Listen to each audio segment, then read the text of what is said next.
A Romanian man should not have been fired for sending private messages at work, Europe's top human rights court has ruled. Bogdan Mihai Barbulescu was sacked for sending the messages via the Yahoo messaging system in 2007. His employer had used surveillance software to monitor his computer activity. A Romanian court ruled in 2016 that the firm was within its rights, but this has now been overturned. Mr. Barbulescu successfully challenged the original decision. Some of the communications he had sent were intimate in nature and were sent to his brother and his fiancée, the court heard. However, his right to privacy had not been adequately protected. The apex body of the European Court of Human Rights, ECHR, has now ruled. The ECHR also said it was not clear whether Mr. Barbulescu had been warned that his communications would be monitored, and that the original court had not established specifically why the monitoring had taken place. As it is the highest court, there can be no further appeal.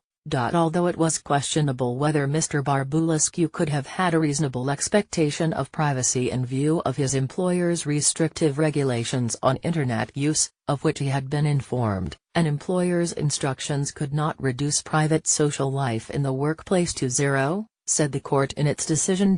In a question-and-answer section on its website, the ECHR says the ruling does not mean that firms cannot now monitor employee communications at work, and that they can still dismiss employees for private use.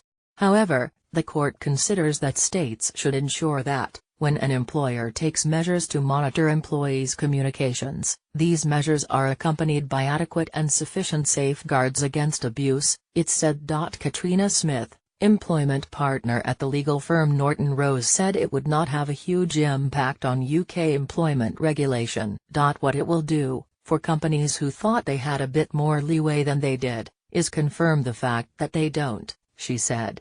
It will hopefully remind employers that they need to think about these issues and be very clear with employees about what is and isn't permissible.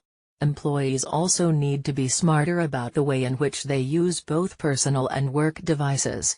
Ms. Smith added that in the UK both the Data Protection Act and the Interception of Communications Act set out clear guidelines for employers regarding what they can monitor. You have to make sure the employee understands that monitoring might happen and you have to have a good reason for doing so, she said. It's all about having a dialogue and having an agreement about what is and isn't personal.